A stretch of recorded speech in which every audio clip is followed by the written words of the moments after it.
I'm so happy to have you on the show today, Dr. Saad. Thank you so much for joining the Sarah Carter Show. I know you were on with Joe Rogan. I forgive you for that. So, first, but it was such an amazing interview that I had to run and buy your book. I had to run and buy your book, The Parasitic Mind. I'm blown away.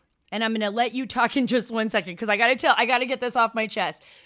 I usually feel like I'm the only person like floating around in this kind of strange upside down world, and then I always run into people that are saying, "No, I feel the same way. I feel the same way."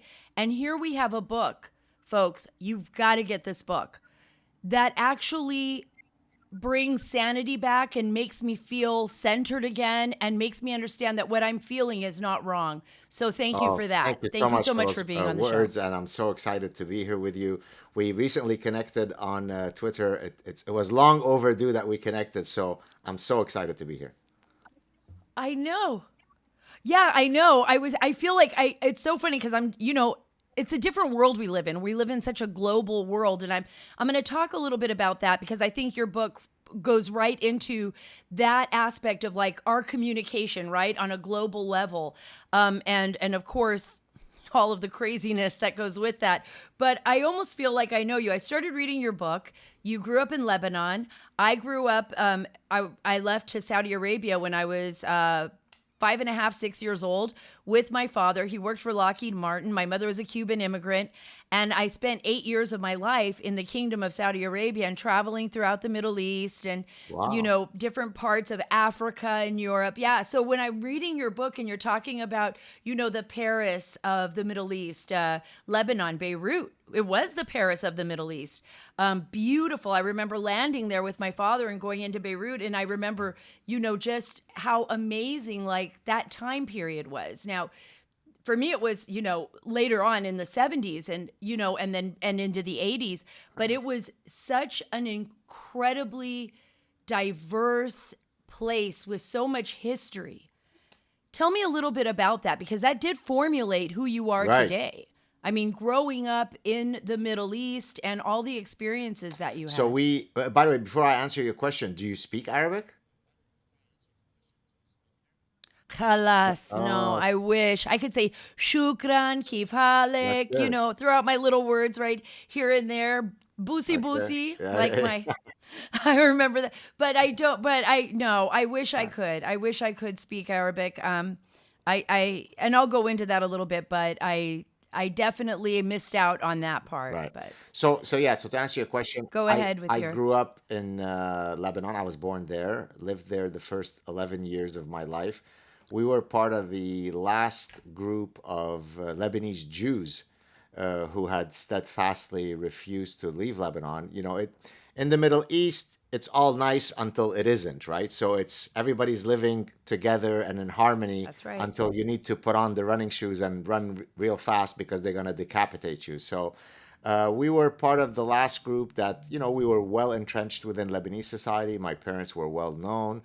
We had a good life. There was always this undercurrent of anti-Semitism in Lebanon, which I discuss in the book, in The Parasitic Mind. But, we were happy. And then the Civil Mm-hmm. War broke out in the mid 70s, in 1975, when it really became impossible to be Jewish in Lebanon.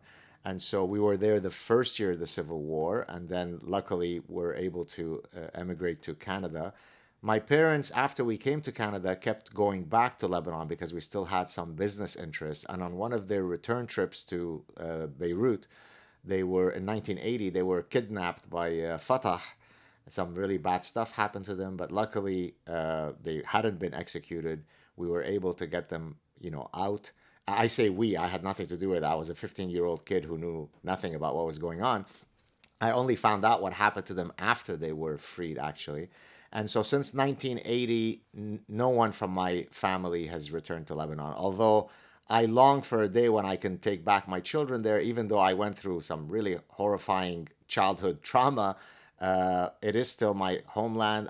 I regret, just like how you don't speak Arabic, I regret that my children have not been immersed in the Lebanese culture and the Arabic language. And so maybe one day, inshallah, we'll go back. I think what's so fascinating is you talk about, we talk about the history, and a lot of people aren't familiar with the history of Lebanon or familiar, for that matter, in America with the history of the Middle East and how rich and how strangely divisive it is and how dangerous and inflammatory it can be just in any moment. It just goes up in flames. And it must have been so difficult. But thinking about the thousands of years, I mean, your family is like, I mean, from Lebanon. You are a Jewish family from Lebanon. That means your family had been there from the Yeah. very beginning Yeah. of time. And I mean, your father must have been, it must have been so difficult for him to leave, because I read in your book, it was a very difficult decision for your dad. He really wanted you to be a Yeah. part of that. It was very hard for my And parents to kind of acculturate to the Canadian model. So I'll tell you a quick funny story, which I didn't discuss in the Parasitic Mind. So when we first moved to Lebanon, and my dad received a few parking tickets, because he had parked somewhere illegally, his first response or reaction was, who's the cop that I need to speak to so that this can go away? And then someone explained to him, well, it doesn't happen like this in Canada. And his reaction was, what kind of barbaric country is this? So even though we had just escaped the barbarism of an incredibly violent civil war where we were under imminent threat of execution every day, at least he understood the parameters of that world. Whereas coming to Canada, which was orderly and you couldn't bribe the policeman, well, that was completely insane. What kind of barbaric society is this? So it took, and that's why my parents kept going back to Lebanon even after we had emigrated to Canada, because it was very hard for them to let go of this homeland, even though we had gone through such horrific treatment. oh, I can imagine. It must have been terrifying for them too when they saw how much they were paying in taxes. Was that terrifying? Because you and Oh, now you're hitting me at my most raw place. I don't know if you want me to talk about this because it'll be a 4-hour sob story. no, make it just a quick Sure. 2 minute sob story. But we that's how you and I connected. I not only what did I love the podcast, but I just burst out laughing when I saw, because I know how I would feel, how angry you were at the amount Well, of taxes so being think taken about out. this, Sarah, right? Look, I'm not suggesting that anyone deserves to pay taxes. Everybody works hard for their money, everybody puts in the labor. But there is something that is truly existentially diabolical about taxing me on my words, my thoughts, my life story, right? So I went through the horrors of the Lebanese civil war. I'm now writing about it, but I only own 42% of my personhood, right? So there's something that is truly, you talk about the parasitic mind. What greater parasite is there than having two governmental agencies sipping cognac, smoking a cigar, and saying, you know what? We love that Jew with all of his horror stories from Lebanon. It's so nice that 58%, I'm faking as though I'm smoking a cigar, that 58% of his royalties go to our bank account. And so I'm telling you, I've been walking around for 2 weeks in a complete stupor, unable to comprehend where my money's gone. Oh, I agree. I agree. And when we see where our money goes, even here in the United States, when you see taxpayers saying, well, wait a minute, we didn't agree to this. We didn't agree to send these, tens of billions of dollars, even if it's Ukraine or if it's anywhere. We didn't agree to that. You didn't ask us permission. And I know how you feel but 40, when I think about it, that you only get that 42%, Actually, that it's, they it's have even more than worse. 50% vested. Forgive me for interrupting you. By the way, you're frozen. I don't know if in the background it could still stream it, but I'm only looking at a frozen image of you. Is that okay? It's because I'm on. It's so weird. I hope it's not a weird photo of me at that moment. When you freeze. But because I'm on the border. We have always have technical Okay, no worries. difficulties. So it's one of those things that I have to put up So with. if you add up all the tax, so the way it works, I think the federal government takes up to 33%. That's the maximum. The Quebec government takes 25%. That's where the 58 comes from. But then it's also a progressive taxation system. The more money that you make, the more they take, because we need to punish our intellectuals into financial oblivion. But then if you add sales tax, I pay, I think, 15 or 6. So whatever 42% is left for me, if I go buy food or get a haircut, that 42% is not mine. You tax me another 15, 16, 17%, and then I pay property tax, and then I pay school tax, and then I pay gas tax, and then I pay carbon tax. So by the end of it, out of $100 that I've made, about 30 cents is left to me. So imagine, let's put it in the context of slavery. I understand that people don't like these kind of analogies, but it's a very apt one. A slave from January 1st to December 31st works for free. You own the slave. Well, I work from January 1st to September for free. So am I more a free man, or am I more of a slave? Well, certainly on that continuum, I'm much closer to being a slave.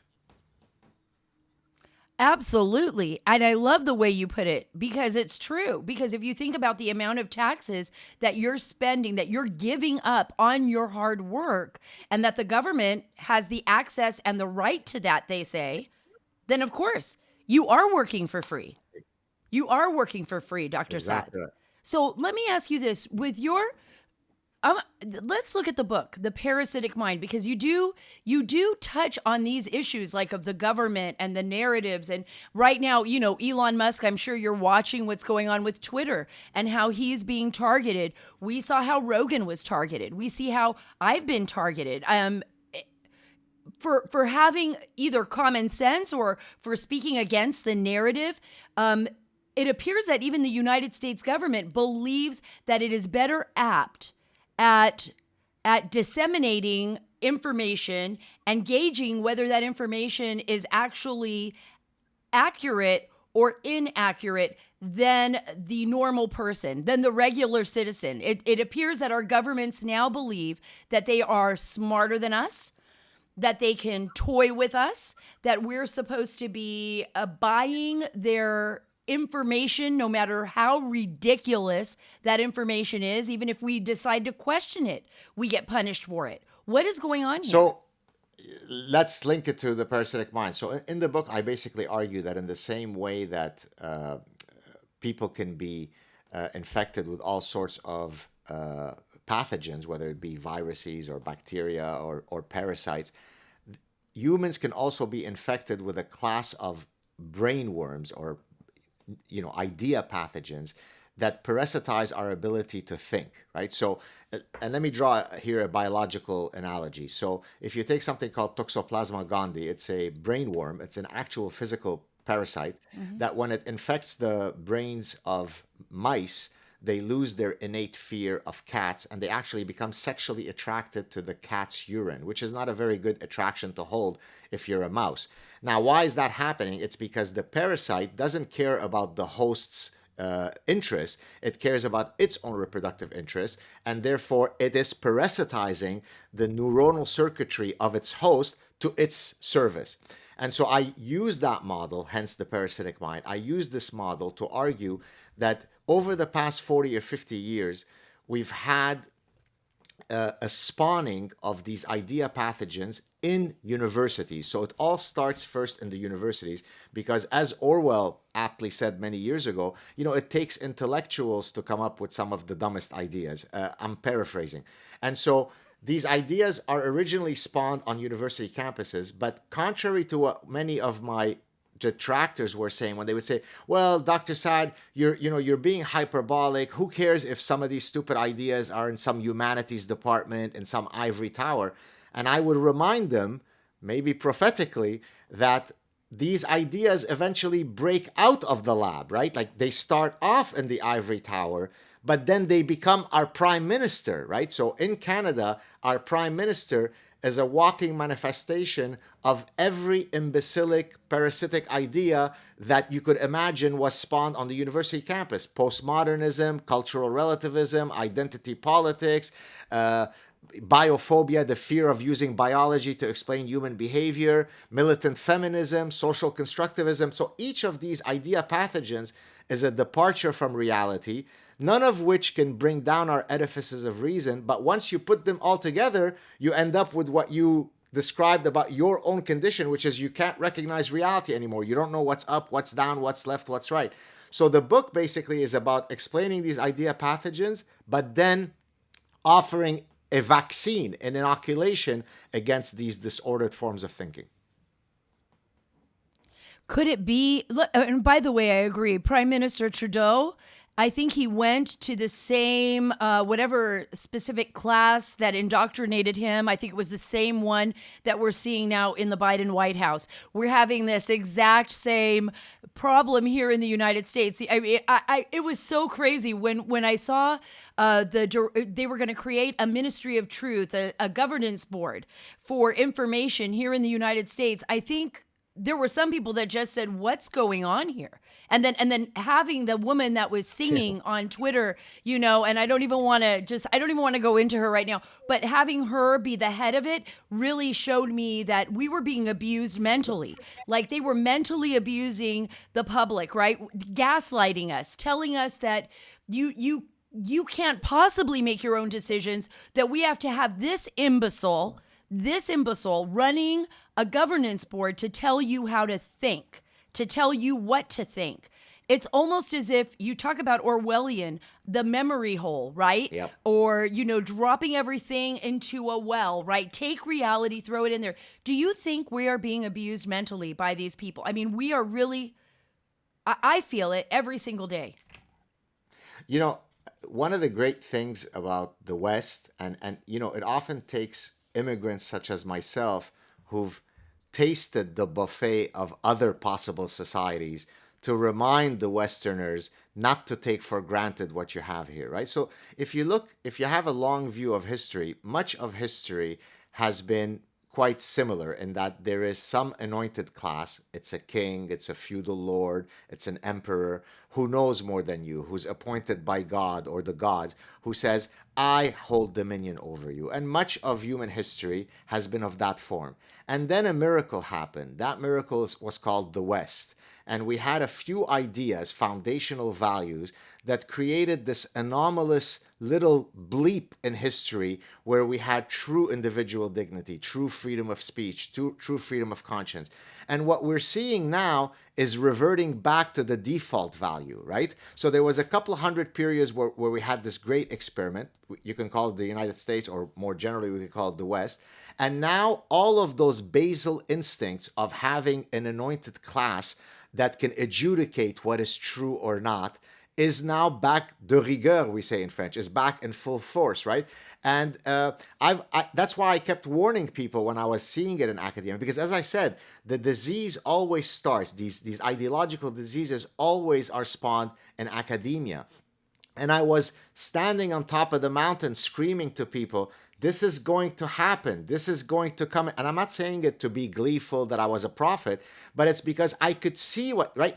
Most people only see these things when it starts affecting them personally, right? When my child is exposed to CRT, that's when I start getting involved. Until then, it's somebody else's issue.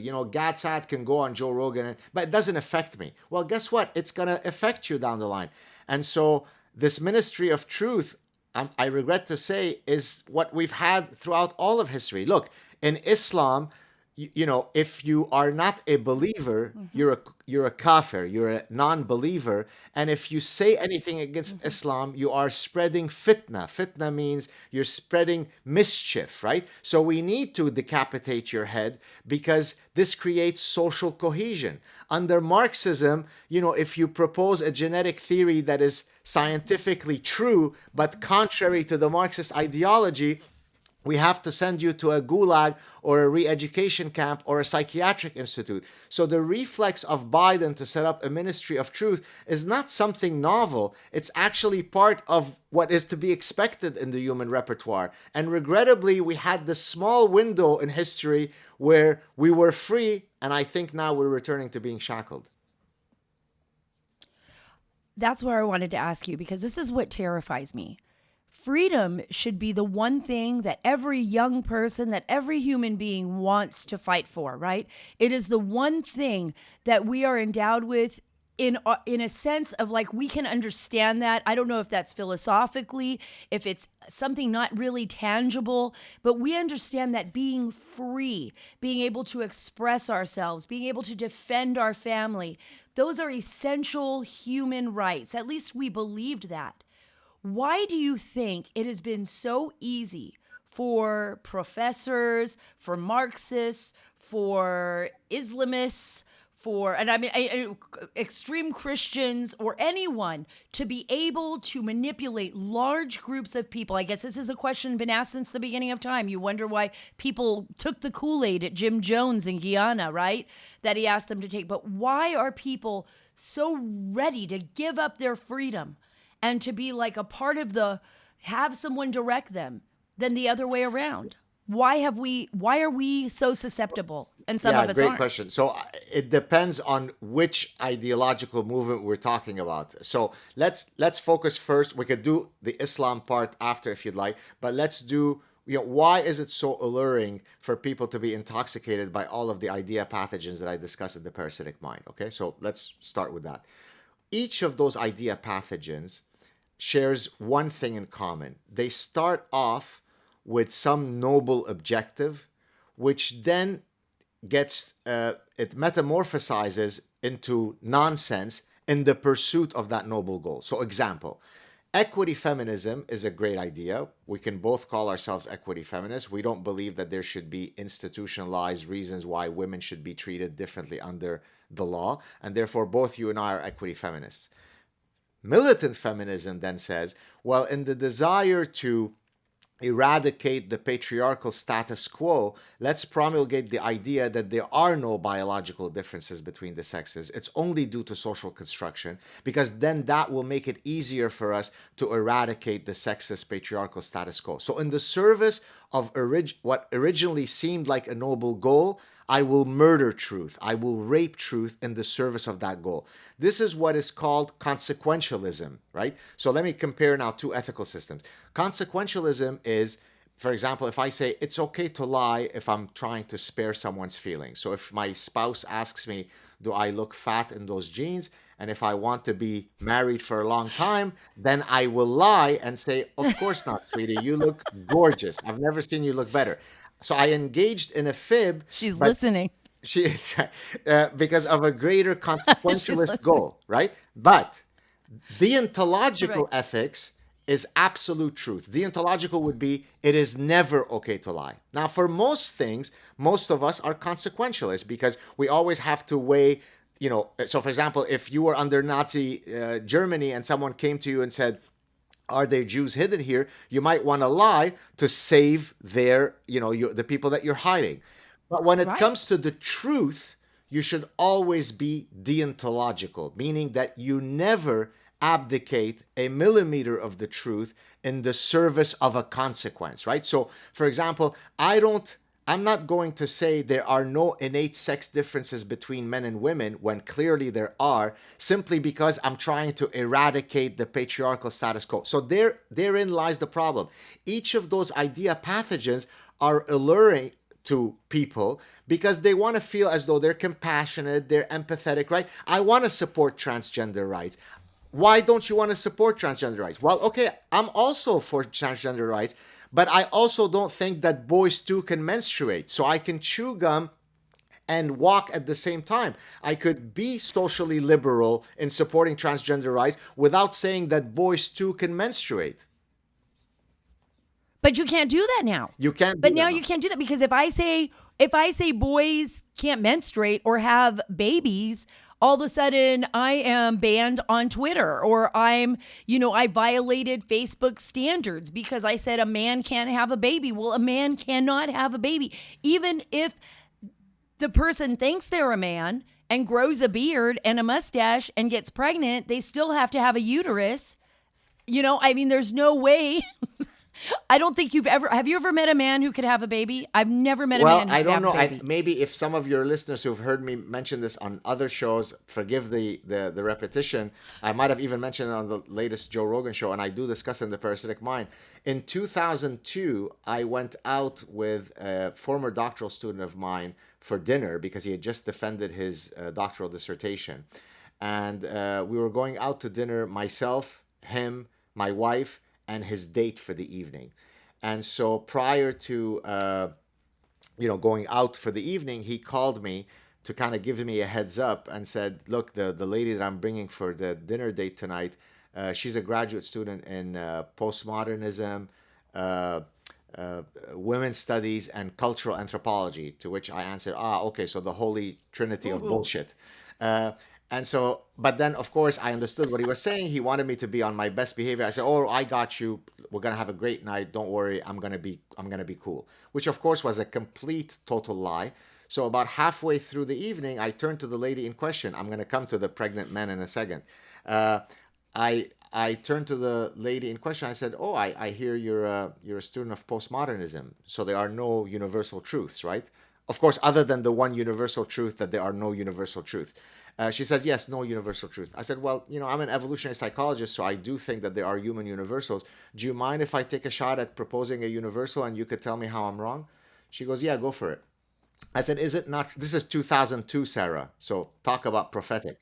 Okay. Oh, wow. Uh, is it not true that only women bear children within Homo sapiens, within humans? Is that not universal? Could I not take that to the bank? She looked at me with utter abject disgust and said, "No, it's not true." I said, "It's not true that only women bear children? How so?" She said, "Well, there is some uh, uh, peoples in Japan, off some Japanese island, wherein within their folkloric mythological realm, it is the men who bear children. So by you restricting it to the biological realm, that's how you keep us barefoot and pregnant." So after I recovered from the mini stroke I had at facing her imbecility, I said, "Okay, well, let me take a slightly less controversial and corrosive example other than something as poisonous as saying that only women can bear children. So let's look at one with, cardinal direction. So is it not true since time immemorial that sailors have relied on the premise that the sun rises in the east and sets in the west? Is that not true?" So there she used something from Jacques Derrida, who's one of the big postmodernist bullshitters. He developed the field of deconstructionism. Language creates reality. And so there she used the trick. She said, "Well, what do you mean by east and west? And what do you mean by the sun? That which you call the sun, I might call dancing hyena." I mean, literally, those were her words. I said, "Well, fine. Then the dancing hyena rises in the east and sets in the west." And she said, "I don't play those label games." Now, why do I keep repeating this story over and over? Because it perfectly captures the parasitized nature of those people. If I can't meet you somewhere in the Venn diagram of sense making, whereby we could have a common reality where we can agree that women bear children and there is east and west and there is the sun. If those are issues of contention, are you any surprised that half the people can't talk to one another? That's why it's parasitic. That's a brilliant way of putting it, and it leads me to this question of the family, right? And our children and our society and our construct. And maybe I'm going way out here, but one of the big issues is in Marxism, and I know this from my mother, coming from Cuba in the 1960s, late 1960s to America, was this idea of separating the child from the family, right? So if you deconstruct, and what we're seeing with CRT, what we're seeing with all these teachers now, if you deconstruct everything in a child's world so that nothing makes sense, because I'm already feeling like I know what makes sense. I'm fighting through the bullshit, right? I'm fighting through it and saying, no, that's bullshit. I'm not going to buy it. I don't care what you say.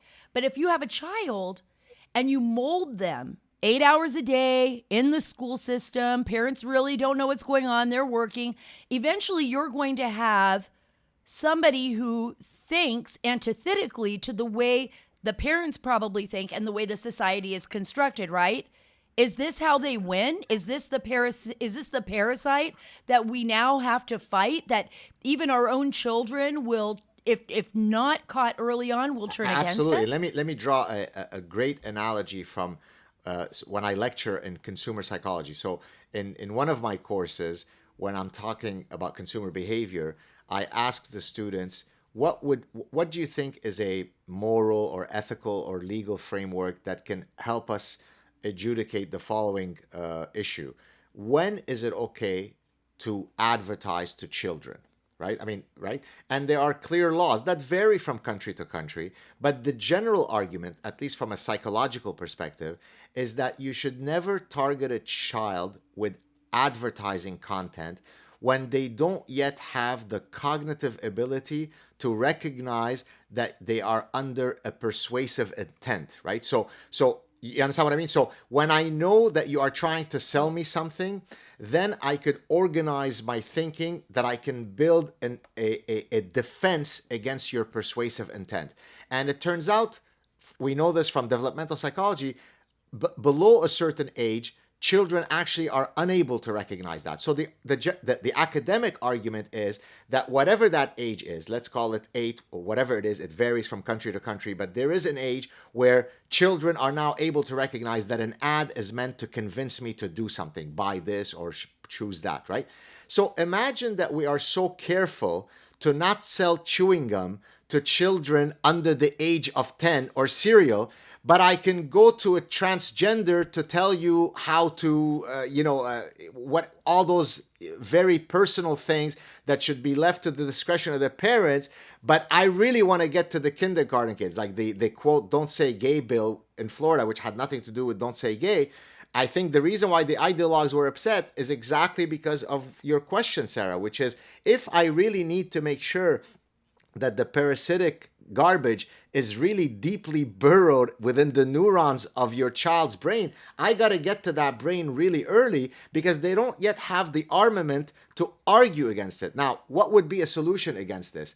Have parents who offered the inoculation. And I'll give you a great funny story from my home, right? My children are lucky in that they have the grand inoculator who is deworming their brains, right? So they can't be, they're immune to this shit. So and so I'm going to give you a funny story that happened. My son now is 10, but this was last year, he was 9.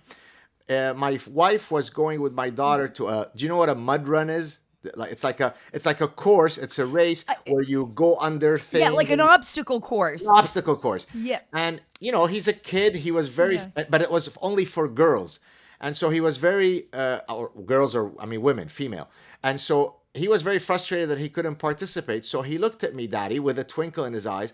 He said, "Well, why couldn't I just self-identify as a girl and run in it, Daddy?" And I said, "I love you, son." What did he do there, right? He used sarcasm and satire. He recognized the lunacy. Now, again, this is not me making fun of people who have gender dysphoria. This is a real condition, and those folks should be treated with all dignity that everybody else deserves. But to then argue that a 240-pound, 6'4" guy could suddenly say, "I'm a girl," and shut your mouth. He's just as much of a girl as Sarah Carter, and he has absolutely no morphological, physiological, anatomical, behavioral differences from Sarah, is insane. So again, we could be kind and empathetic without murdering truth. I agree. And I feel the same. And I love that story with your son. That is brilliant. I feel that way with my children. I feel like we've inoculated them without even realizing we were inoculating them, because my kids just, they can't even fathom what's going on. Like, they're just like us. And they range in all ages. I have a 9-year-old daughter too, and we have our kids go all the way up to 31, believe it or not, from 31 to 9 years old. So yeah, we've got big secrets out, guys. No, I'm just joking. So we have a big age range, and the thing is that I want them to be free thinkers. I want them to make up their own minds. I want them to respect their peers and the people around them. But I don't want them to buy into this ideological, I'm going to say it, bullshit that really is dangerous and detrimental to society. It's detrimental to their freedom. It's detrimental to the future of a free republic, like the United States of America, or to any nation that is based on freedom, because it gives all the power to basically one group, the elitists. It eventually turns into that. How do we stop that? So How do we change that? What do we do? So one of the things I talk about in the last chapter, which is kind of a call to action, is I use the imagery of the honey badger, and I implore people to activate their inner honey badger. And so let me explain for those of you who may not know what. So the honey badger has been ranked zoologically as the fiercest animal in the world, right? It is the size of a small dog, and yet it could withstand an attack of 6 adult lions in the African savannah. How can it do that? Because it is insane. It is so fierce. It is so ferocious that the lions look at it and say, okay, I don't want a part of that action, right? Well, so what does it mean to be a activate your inner honey badger? I don't mean, this is not a call to violence, but it's a call to activating your ideological defenses, right? So if you have a set of principles that you can articulate a strong defense of those principles, then you have to find your spine. You don't be an invertebrate. Find where your spine is. Or if you forgive the slightly vulgar colloquialism, grow a pair. Have testicular fortitude. If you look at what Christopher Rufo has done over the past year, he came out of nowhere, right? He wasn't a fancy professor at some fancy school.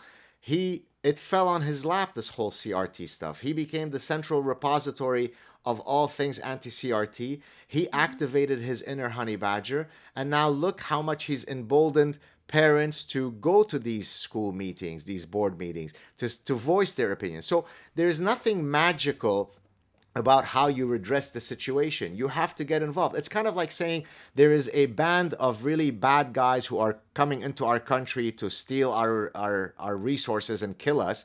What should we do? Well, how about you fight, right? You have to fight back, right? I mean, that's called history.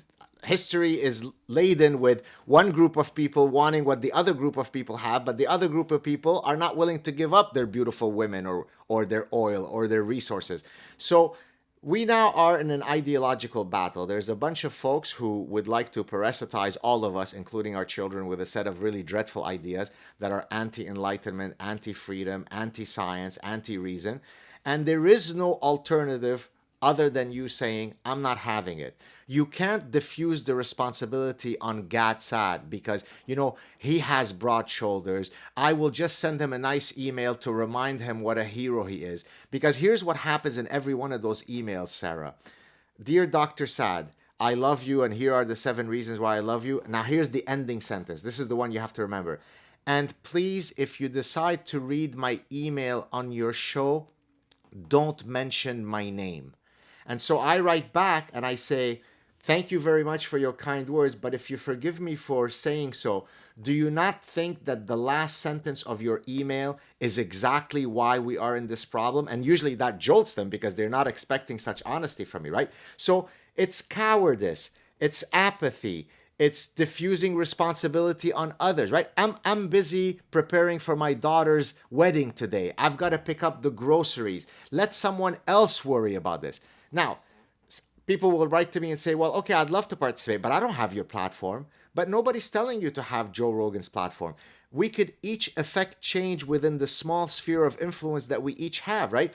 If your professor says something that's insane, don't sit quietly, challenge them politely. If someone on Facebook posts something that you think is grotesque, challenge them politely. Just get involved. Now, if you get involved and he gets involved, and if we all get involved, we'll get rid of this garbage by next Tuesday. The silent majority hates this stuff.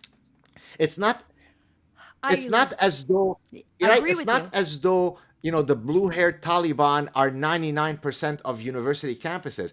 It's just a few of them that keep the rest of us in check, right? And here's an analogy that I'd like to draw for your listeners and viewers. How many hijackers did it take on 9/11 to alter the landscape of New York City? Was it 190 million Muslim terrorists? Was it 190,000? Oh no, it was 19 people who had a lot of fervor, a lot of ideological commitment, who said, you know what? These 2 buildings have to go. So you don't need a million morons on campuses to keep the rest of us in check. But if we all find our unified voice together and say, we're tired of your nonsense, the problem will magically go away. I couldn't agree with you more. And I say this all the time. You know, there is nothing noble about being the silent majority. You have to speak up. You have to stand up for your principles, because that'll show you that you're not the only one, that there's people all around you. And by the way, those 19, they not only took down those 2 buildings and, of course, the Pentagon and the other plane that crashed, but they kept us in chains literally for 20 years, and we are still in those We're still same taking off our shoes chains. when we go through the security stuff. Exactly. We're taking off our shoes. We're letting people frisk us. They're putting hands wherever they want. It's like, stop this. Stop this madness, because we're allowing, I feel like the crazy people are running the institutions, right? And I hate saying that's probably not because you're a psychologist. You probably don't like me using this word or these phrases, but so we could find something different. But it's like the insane. Maybe the insane is running the asylum. Is that a better way of saying it? Fine. I feel that way, and I don't want us to allow that to happen, because you're right. Throughout history, we have seen when good people do nothing, right? When good people do nothing, then it's over. Right. We've seen that throughout history. Right. Can I? And do you think there's a way we're going to get out of this? There is. So of course, activating your inner honey badger is one. But next, what I'd like to do is explain how we seek truth, right? So when you are presented with all sorts of conflicting information, how can I navigate through all the labyrinth of nonsense to be able to construct an argument that says this is true, this is false? Can I do that in about 5 minutes? Yeah, absolutely. Okay, thank you. So in chapter 7 of the Parasitic Mind, I talk about something called nomological networks of cumulative evidence. So it's a mouthful. So let me explain it. So let's suppose I wanted to prove to you, Sara, that toy preferences have a sex specificity, right? Boys prefer certain toys, girls prefer certain other toys, and that those toy preferences are not socially constructed. They are actually an indelible part of our biology. Okay, how would I go about doing that, right? Now, the reason why I picked that example is because it is a classic one that social constructivists use. Social constructivists are folks who say everything is due to a social construction. There are no biological imperatives, okay? We are born tabula rasa, empty slate, and it's only socialization that makes us who we are. So why does little Johnny play with G.I. Joe? It's because his sexist parents taught him that. Why does little Linda play with the pink doll? It's because their sexist parents are imposing those arbitrary gender roles on them. So now what I want to do is actually prove that that's false, to demonstrate that no, there are biological reasons. So now what I'm going to do, I'm going to build a nomological network of cumulative evidence that supports my position. Now, what does that mean? I'm going to get you data from across cultures, from across time periods, from across animals, from across disciplines, from across frameworks, all of which will triangulate to proving my position. So let me give you examples of that. So I can show you from developmental psychology that children who by definition are too young to be socialized, in other words, they haven't yet reached the cognitive developmental stage to be socialized, and those little boys and little girls are already expressing those toy preferences. So that already is putting a coffin in the social constructivism idea pathogen. But I'm not going to stop there. That's just one of the boxes of my nomological network. Then I'm going to get you data from rhesus monkeys, from vervet monkeys, and from chimpanzees. So those are not human infants. And I'm going to show you that those animal cousins of ours exhibit the same sex specificity of toy preferences. Now it's starting to make you look pretty bad, social constructivist person. But I'm not going to stop there. Now I'm going to get you data from sub-Sahara Africa so that you don't say, oh, but that's just because it's a Western thing. So I'm going to precisely go to cultures that are from completely different non-Western standards and show you that their children exhibit the same toy preferences. So then you're going to come to me and say, but Professor Saad, those are all contemporary cultures. I'm going to say, I'm not finished with my nomological network. Now I'm going to get you data from 2,500 years ago from ancient Greece and ancient Rome, where on funerary monuments, on mausoleums where children are depicted playing, they're depicted playing using the same toy preferences as we have today. So what have I done, Sara? I have brought you data from across cultures, across time periods, across animals, across disciplines. I'll do one more, although the network is much bigger because it's a really cool one. I can bring you data from pediatric endocrinology, where I can show you that little girls who suffer from congenital adrenal hyperplasia, which is a endocrinological disorder that masculinizes little girls. So little girls who suffer from this endocrinological disorder have toy preferences that are like those of boys. So look what I've done. I've put the epistemological noose around your neck. I have, metaphorically speaking, hung you dry. Why? I didn't need to emote louder than you. I didn't need to get more hysterical. I didn't need to get on Twitter and scream louder than you. I simply calmly built the nomological network and then watched as you shut your mouth in utter defeat. This is what allows me to go into rooms or on social media with huge platforms and walk with the assuredness and swagger that I do without fearing of being canceled, because it's going to take someone with really convincing evidence to be able to eradicate the nomological network that I've built. Now, here's the hiccup to what I just said, Sarah. It takes a lot of effort to build this nomological network, right? So if I'm trying to convince you, Sara, but you're going, la, la, la, I don't want to hear it, and you don't grant me the courtesy to at least present to you the nomological network, then my vaccine can't work.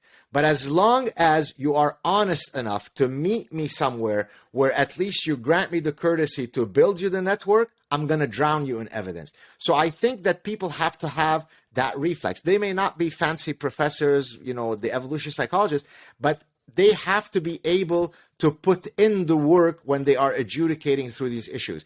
If you want to know whether Islam is peaceful or not, don't listen to George Bush or to Barack Obama. Build your nomological network, as I did in chapter 7, that will definitively tell you whether Islam preaches brotherly love or not.